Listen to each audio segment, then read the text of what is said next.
Hail Internet, it's Matt here for the Dork Lords. If you're new to the channel, welcome.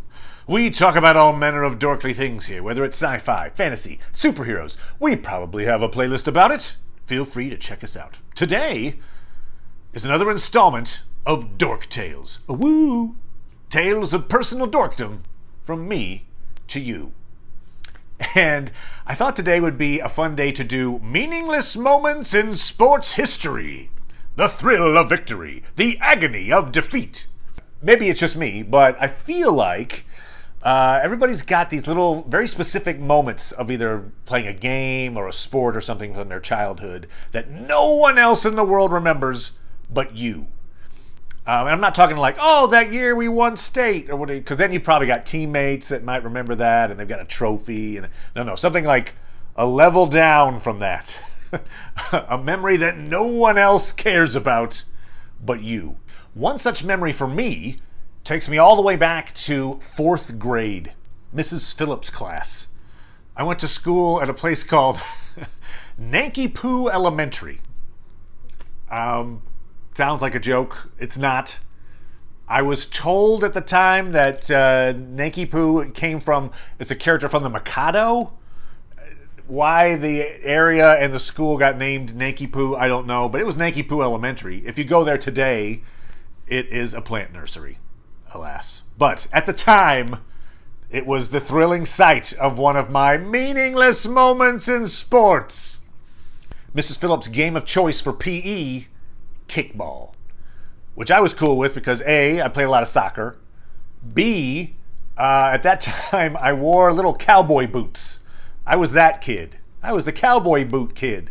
You could put a good boot on the ball, boom, kick some doubles.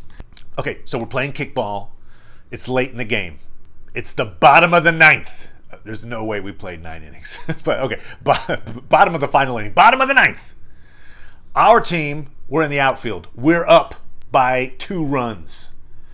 But the other team has the bases loaded, nobody out. I think I actually remember who was on each base. That's how specific this memory gets. So third base, Luann. Luann, one of the best students in the class, great grades. And her family were cloggers. So she and her family, several nights a week, would go to the local clogger hall, which happened to be right down the street from my house. This is Forts in Georgia, by the way. They have clogger halls. But unlike me, who I wore my cowboy boots to play kickball, I don't believe she wore her clogger clogs to play kickball. Apparently she didn't need them because she's hanging out on third base. On second base was Kimberly. And the only memory I have of Kimberly is that later that year, we did Secret Santas for Christmas, and Kimberly's Secret Santa gave her a vending machine sized bag of Lay's potato chips. Like, oh man, I felt so bad for her. We actually opened all the gifts in class. So the whole class watched her open this. When I say bag of potato chips, I'm not talking this kind you buy in a grocery store. That would probably be bad enough. No, this is you're at a vending machine, you don't have enough for the Hershey bar, so you do the 35 cents for the Lay's potato chip bag. It was wrapped. I mean, the wrapping paper probably cost more than the potato chips. So I felt bad for Kimberly. This story's not going to get better for Kimberly, unfortunately, but I felt bad for her in that moment. The gift I gave as a Secret Santa that year, I gave a very realistic looking rubber snake, which frankly, I kind of wanted to keep myself. Like, can I be my own Secret Santa? Now that I think about it, if Kimberly were given the option, she'd probably choose the chips over the snake, but okay. Anyway, all right, that's Kimberly. Second base. First base, Jeff. Not a big fan of Jeff's, frankly. Jeff was the class bully. He tried to give me a nickname, one of these insulting nicknames based on my cowboy boots. So he used to call me Combat Boots. He'd be like, hey, Combat Boots!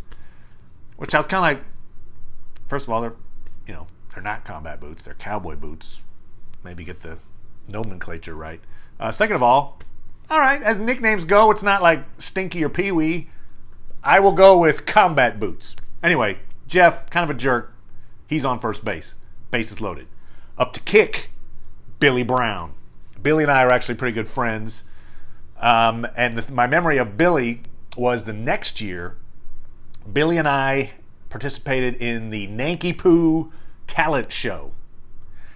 And we did a lip sync to The Devil Went Down to Georgia, Charlie Daniels Band. So we both knew the song reasonably well. I had a record. I played the violin, so I had a fiddle. In case you don't know, Devil Went Down to Georgia, it's Johnny versus the devil in a fiddle playing contest. Spoiler alert, Johnny wins. Anyway, so I've got a violin. All we need is a stump. Because there's a part in the song where it's like, the devil jumped upon a hickory stump and said, boy, let me tell you what. All right, need a hickory stump. Billy brought the stump. Hence, he was the devil because he got to jump up on the stump. I had the fiddle. And so we were the first up in this. It was like a talent competition. They had judges. So we got up. Billy got the stump. I had the fiddle. Started the song. Got about halfway through before I realized, oh, right, we should have practiced. Like we just assumed we'd know A, like who's going to be trying to lip sync at what time. B, there's a whole series of stuff where there's no singing, and we had no choreography other than we had a stump. It was a train wreck. We got the mercy scores from the judges, like they deserve a 1, but we'll give them 3s. That way they can't possibly win, but we don't humiliate them terribly. So the debacle of The Devil Went Down to Georgia is still a year away at this point. Interestingly, I do use that story as like a little cautionary tale to myself whenever I'm like, I think we've rehearsed this enough. Like, no. Remember the Devil Went Down to Georgia talent show? So in any case, all right, so still a year off. Billy, up to kick. Mrs. Phillips is pitching, rolling, whatever you call it for kickball, rolls the ball to Billy. Billy, pung, hits a rocket. It's low, coming out between second and third. I'm playing shortstop essentially, so I'm between second and third, but I'm nowhere near this ball. It's headed for the outfield. It's going to clear the bases. We're going to lose, thanks to Billy Brown. But there's one obstacle. One thing is keeping that ball from going to the outfield, and that's Kimberly. Now, to her credit, Kimberly was playing off a second, like, hey, I wonder if this ball goes, I could, run from second to home. Sure enough, she sees that ball hit. She starts going. She gets in the way. Pung!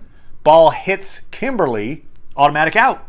If you get hit by the ball in between bases, you're out. So, boom, 1 out. Now, because the ball was hit so hard and it hit the right angle, it bounces straight up. Pung! Now, it's like a pop fly. I'm like, what? If I catch this, which I'm the closest guy to it, if I catch this, that's 2 outs. That'd be awesome. So I catch it. So now 2 outs. I'm thrilled. But then I think, wait, I wonder. And I spin around. Sure enough, Jeff the jerk has been steaming into second. He assumed that ball was headed to the outfield.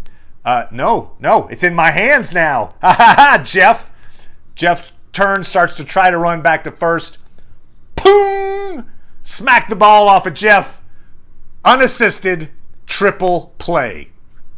There we go. It was the most awesome, meaningless moment in sports history. Never before or since have I ever had an unassisted triple play in any sporting endeavor. Now, you would have thought my teammates would have mobbed me. Marcus, Jill, Jerry would have come and, put me on their shoulders. Ticker tape. No, it was just like, all right, well, that's it. PE's over. Let's get back to math. And we all went back inside. But inside here, I was like, unassisted triple play.